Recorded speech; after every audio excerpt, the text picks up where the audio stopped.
Welcome to a new episode of SmarTalk TV. Today, Tatiana Hage. Hello. Hi, Tatiana. Ça va? How are you? Super. So, full disclosure, Tatiana used to be is a co-founder of Wheelers that was accelerated by SmartAsia.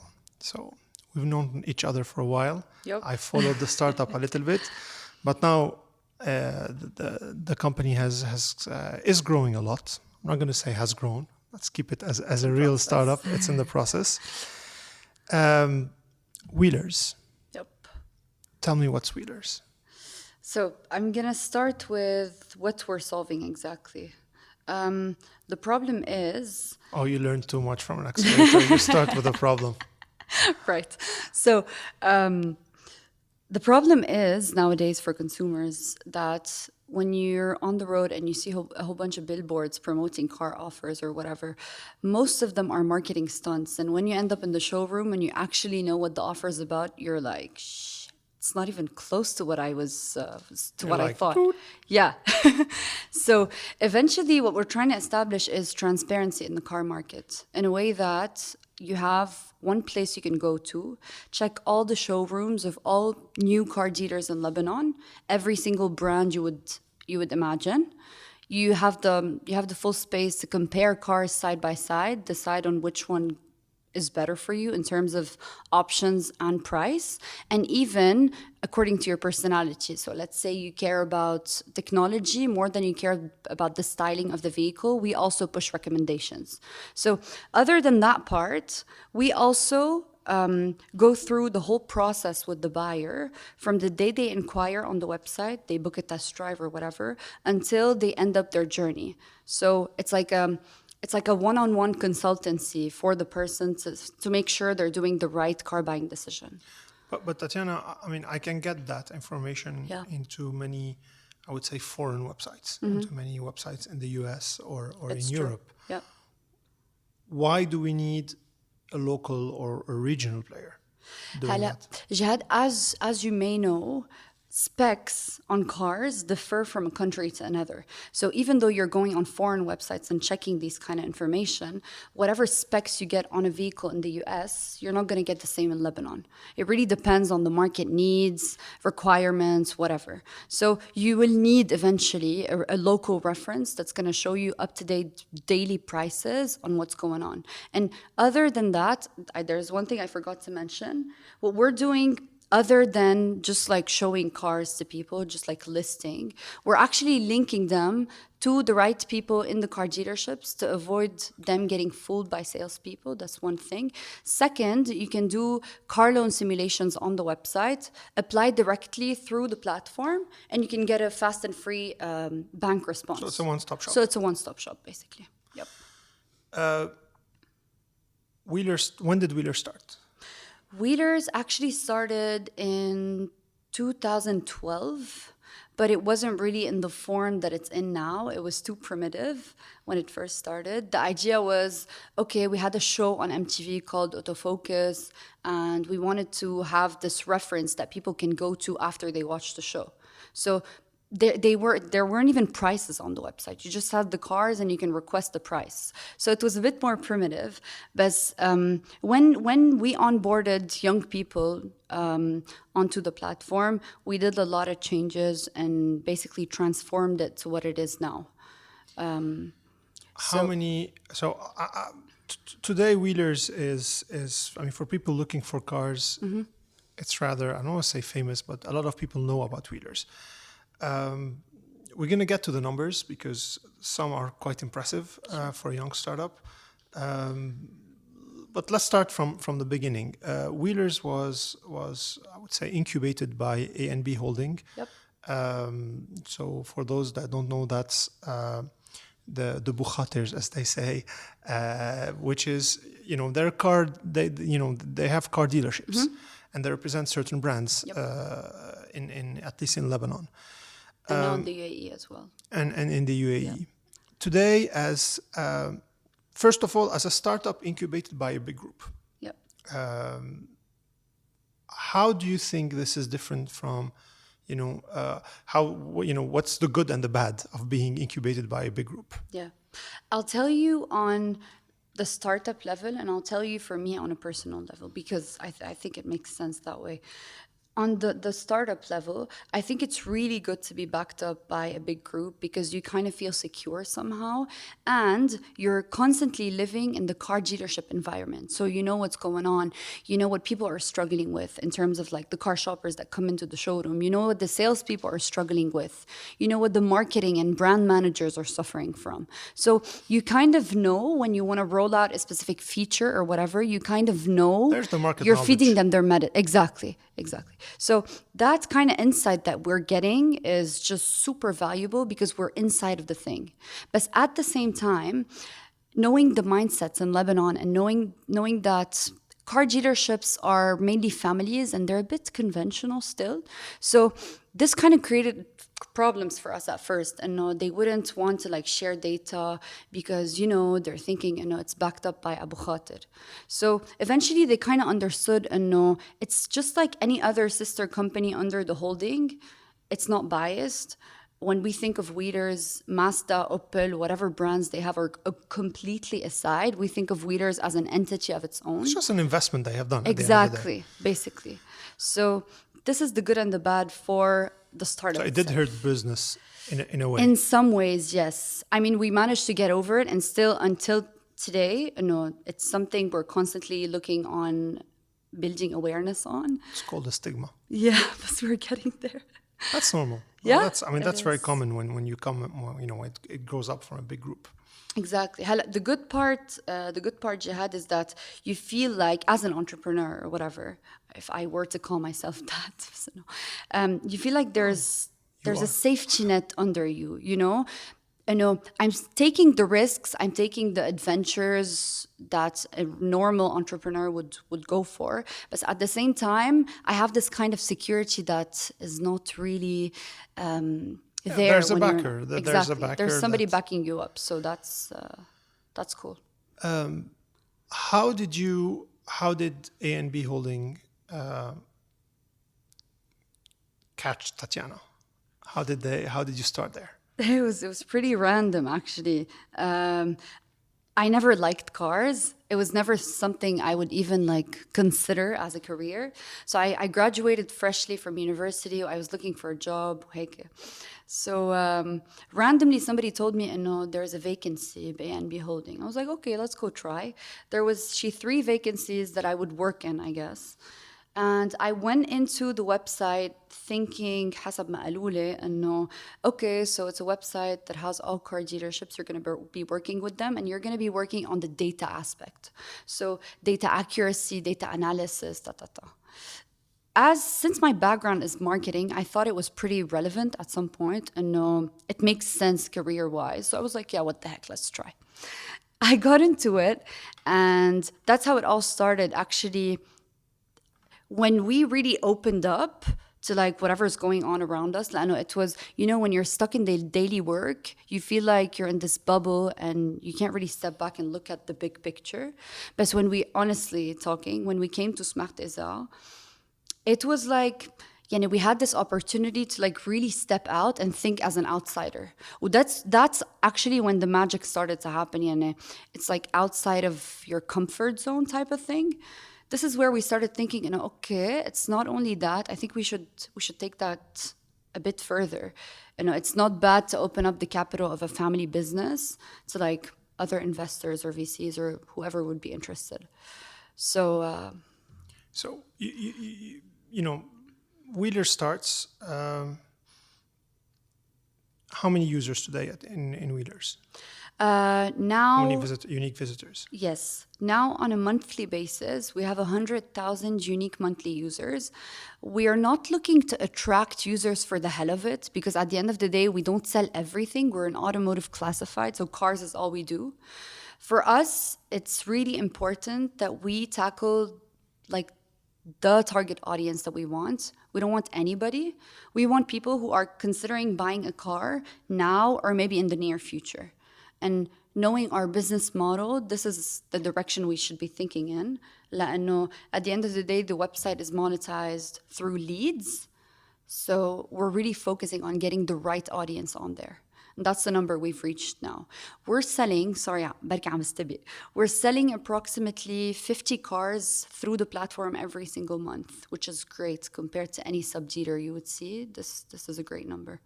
It makes you a very, very credible player onto this. And these 50 cars are through multiple dealerships. Yep. It's Multiple brands. Multiple brands. Yep. Not the A and B brands. No. That's We it's don't we don't even work in like favoring anybody. It's just like the normal. It's like any other client. Yeah. What's you've done a lot of communication about Wheelers getting into the UAE market. Mm-hmm. Tell me about this.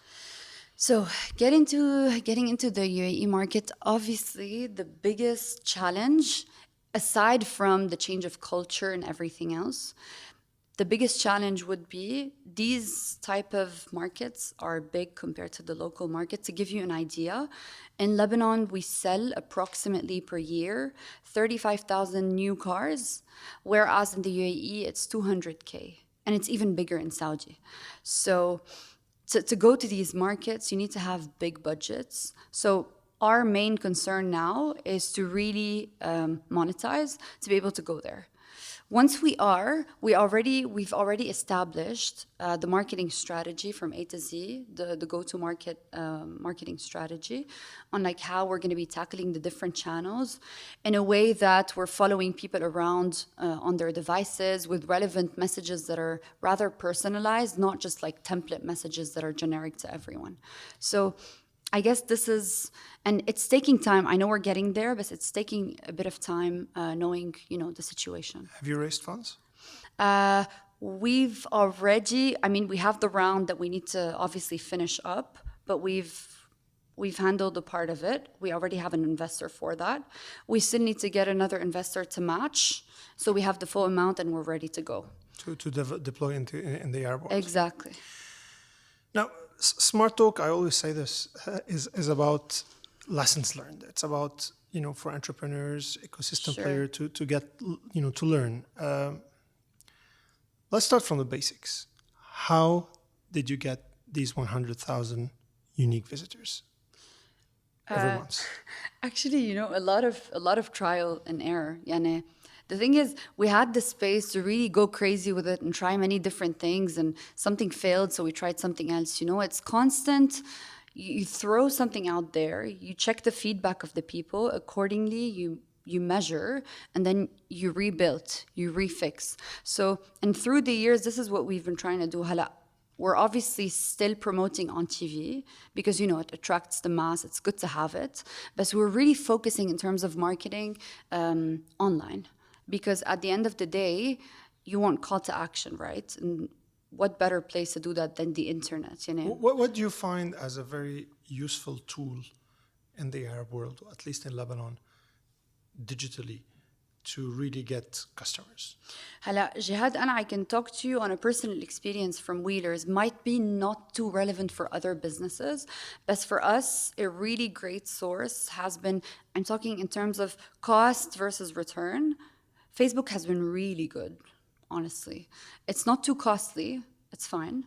Hala, obviously, it's becoming more expensive. They're getting more advertisers on board. But in terms of the results we're getting out of Facebook and the traffic and the quality of the traffic, it's great. You just have to know how to make use of it. You have to go really specific with the targeting, not too narrow, but specific. And you have to know how to make use of people who have already visited your website to retarget them. Because regardless of what channel you're using, it's really the journey that user is going through from A to point D. So you have to know how to kind of lure that customer of yours in a way not to lose them at the first visit of the website. So it doesn't stop when they come onto your website. It's really what you show them in terms of relevant messages. But is it paid marketing that's working for you? Is it content? Everything at one point has to be paid, but it has a cost. At least. But is it? Are you spending on creating, I don't know, blogs and content, YouTube channels? Are you spending on creating, or no? It's just pure advertising that's generating the traffic. Yeah, I'll tell you. So the way, actually 80% of the traffic on the website is organic. So, I mean, paid advertising has to be there, but organic is what has been working for us great. The way we've done that is obviously through some technical improvements and optimizations on the website. So now we're top ranking on everything related to car keywords on Google. So if, for instance, you write Nissan Lebanon, I don't know, Avanza Lebanon, whatever, we're always on the first page. So that's where we get most of our traffic. Is your technical team in-house? Yes, it wasn't. We were working with an agency, but now we have somebody full on in-house who's head of development handling everything from A to Z. So it's been a bit more. And you think, is this something, I mean, it's a big question for many entrepreneurs. Yeah. About, should I outsource my tech or should I keep it in-house? Yeah. How do you view this? This is actually something we really suffered with.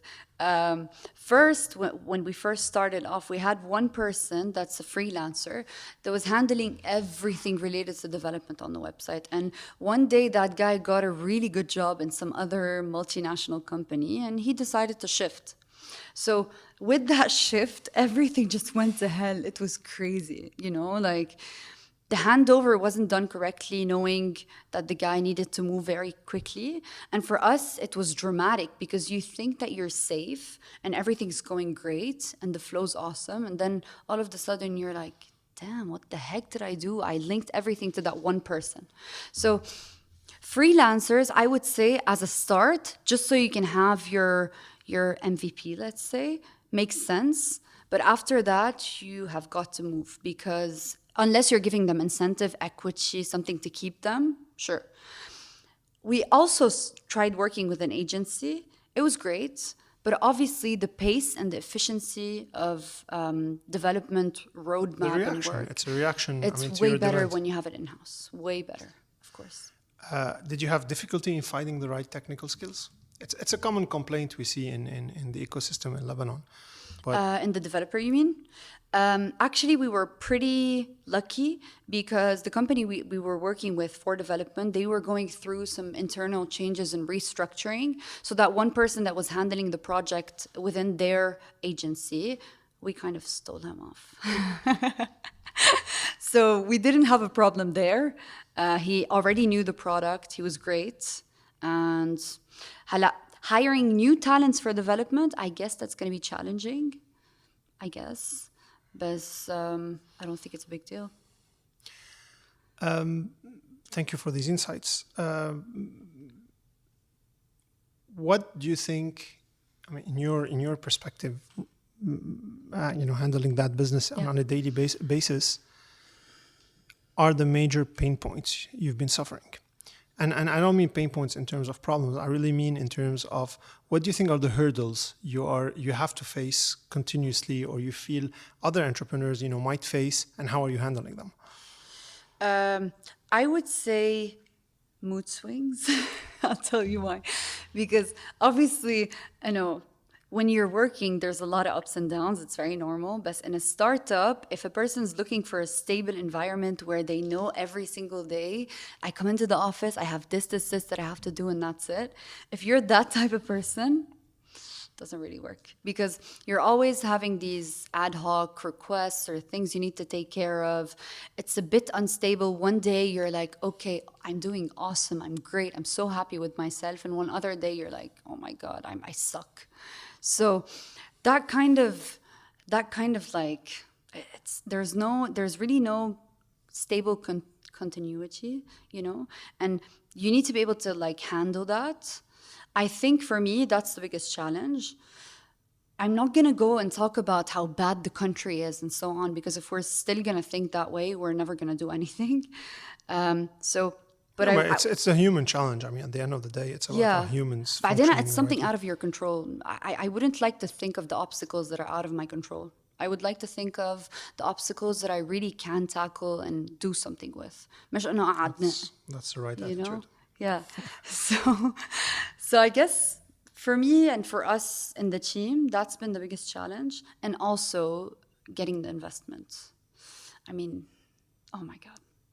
This is just Tell us about that experience. I mean, this is a super without going into the details of the names, because I know you don't want to, but what was the most difficult part into, or let me put it differently. What's, to those listening that want to go raise funds, yeah. give me a couple of advice you want to tell them.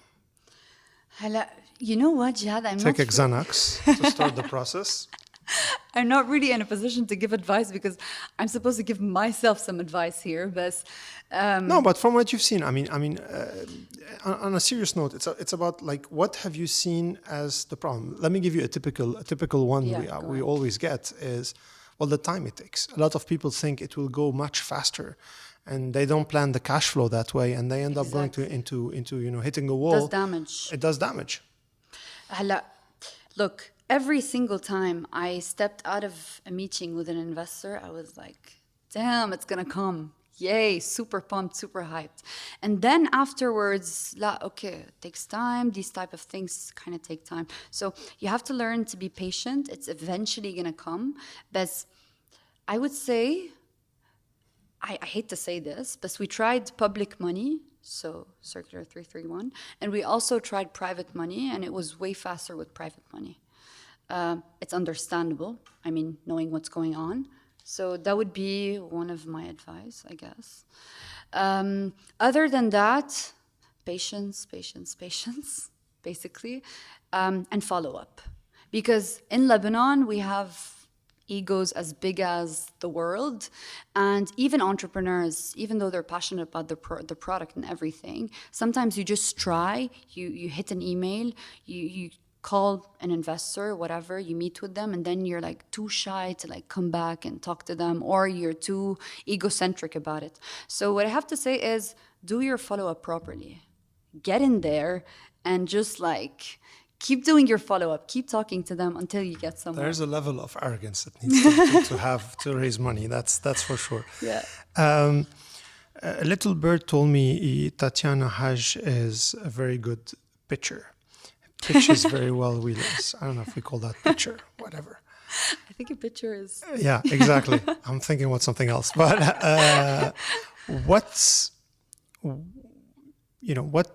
why do you think you are somebody that pitches good? Is there any tricks? I think, no. When I first started until now, I think when you... Practice is everything, sure, but at the same time, when you really master what you're doing and you really understand the teeny tiny like things about it, it makes you more confident in the way that you're willing to pitch it and to convince people. So first of all, you have to be fully convinced. How are you fully convinced? Just like you used to tell us all the time, never fall in love with your product, right? So the problem with entrepreneurs locally or anywhere is day-to-day work makes you really fall in love with it. That way you see it as like the perfect company ever, when it's really not. So what we've been doing since Smart Isa until now is going and meeting with random people, from VCs to investors to random entrepreneurs. And they challenge you, they ask you questions that have never crossed your mind even. And you're supposed to like go and find a solution for that, find an answer maybe for that. So through all of these series of meetings and stuff that we were doing, I was kind of piling up the knowledge in a way that now I know what I'm talking about fully. Like whatever comes at me, I know how to tackle it. So when you're that sure of what you're doing and you know everything that's going on, it's a bit easier to pitch, I guess. And don't take it too seriously, I guess, also. I know. Very important point. I mean, it's about, what you said, if I had to summarize it into one word, that's called confidence. And experience builds confidence, trials builds confidence, and understanding your product builds confidence. And just don't take yourself too seriously. لأنه it's going to mess with your head and have you stress for no reason. In 5 years, what's Wheerlers? Where is Wheerlers? Who is Wheerlers? The way I would want to see it is people are basically buying their cars online. They don't even have to get down to the showroom to test drive them. There's some kind of virtual reality thing that lets you test drive the car while you're on the couch. I mean, a lot of people have and brands have been doing that so far. We have a lot of players that are selling cars online. But ultimately where we want to get to, لأنه اليوم you still have this mindset إنه أنا لو بعمل my online research and whatever, بعد بدي أنزل على showroom and to feel the car, the smell of it, drive it, you know? So I guess because people still don't fully trust online yet, but where we want to get ultimately is that we want to be able to sell cars But online. do you really think it will totally replace the physical aspect? Honestly, Jahad, the way things are going, yes. And dealers know that. That's part of the reason why AN Bkhatir anyways thought of Wheelers as a project, because they know that with time dealerships are vanishing. That's not necessarily bad, but they have to know how to tackle it. لأنه for them it's a win-win. ما بقى عندك rent. You don't have stuff you're paying for. You don't have electricity. All these expenses you're getting rid of. You have your solely your platform, your digital platform that's working for you 24/7. People can buy cars at 4 a.m. Nobody cares, you know? I think where things are headed are not supposed to be seen as like a threat, but more as a great opportunity, and no. Yes, but can Wheelers make money? Look, it's Because that's a challenge in the type of websites. Yeah. I'm asking this a bit provocatively, but the reason is these types of websites historically have been difficult to monetize It's true. and to sustain on the long term. Actually, this is something I should have mentioned in the challenges. لأنه it is you never know whether you've gotten the right business model or not. يعني نحن we changed and shifted so many times لدرجة وصلنا لمحل إنه طب خلاص. We've changed like crazy. But I think we're going to keep changing. And once we get into UAE, once we get into Saudi, we're going to have to pivot eventually. Maybe it's going to be a different model on each market. I don't know. But the way we're thinking now, the world is headed marketing-wise. You don't only want to place a banner on a website, raise awareness, and that's it. Every single marketing campaign has leads as an objective. So what am I getting out of it concretely? أنا اليوم this campaign that I'm doing, is it getting me customers? Yes or no? I want it to be measurable. So I guess we're focusing on that area. So it's going to be easy to monetize. We're focusing on leads and we're focusing on monetizing through leads. And since this is the demand right now in the region, I think it makes sense. Not sure though. Still to be proven, yeah. It's, I think, a very, very good time to end the interview because not sure is part of being an entrepreneur.